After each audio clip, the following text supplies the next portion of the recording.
Mga residenteng nakatira sa tabing dagat sa Dagupan City nangangamba sa posibleng epekto ng Super Typhoon Nando.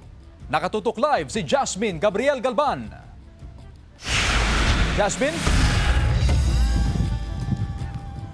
Chris, sa mga oras nga na ito ay ramdam ang malakas na bugso ng hangin dito sa coastal areas ng Dagupan City. Medyo mataas at malakas din ang alon sa baybayin. Bagamat ngayong hapon, Chris, ay bahagyang huminto ang buhos ng ulan. Pero magkaganon pa man ay patuloy na naka-alert at nakamonitor ang CDRRMO sa coastal areas, ganun din sa mga island barangay sa syudad.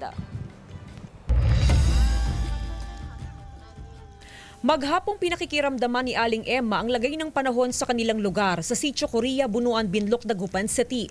Malapit lang ang kanilang bahay sa baybayin at kung lalakas daw ang hangin, saka pa lang daw sila lilikas ng kanyang pamilya sa evacuation center. Natatakot din po, ma'am, pagka malakas ang hangin. Hindi ko lang po yung alam kung makakalikas kami kasi may mga apo din akong kasama. Nakahanda na rin ang gamit ni Cheryl at maging ng kanyang pamilya. Kung tataas ang alon sa baybayin, tsaka pa lang daw sila lilikas ng kanyang pamilya. Nangangamba po kami, ma'am, kasi yung sa may tabing dagat po, pag ganito pong panahon, ma'am, lumalakas po yung alon. Moderate to heavy rainfall ang naranasan maghapon sa lungsod. Pero sa kabila nito, naka-alerto ang otoridad sa posibleng epekto ng Super Typhoon Nando sa syudad pagsapit ng gabi. Kaya naman, inirekomenda ng CDRRMO sa mga residenteng nakatira sa mga island barangay at maging sa coastal areas na magsagawa ng preemptive evacuation. Open na yung mga evacuation centers naman and ready to accept evacuees. And ma'am, i-check po natin sila ma'am kasi ang usapan namin is dapat before nightfall nakapag-preempt na sila. Nakaranas din ng pagbaha sa ilang lugar sa Dagupan City kaninang umaga, pero ito'y bunsod ng high tide.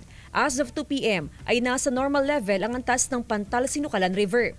Wala pa namang napapaulat na pagbaha sa ilang barangay bunsod ng pag-apaw ng tubig sa mga kailugan. Sa ngayon, bukas ng lahat ng evacuation center sa Dagupan City.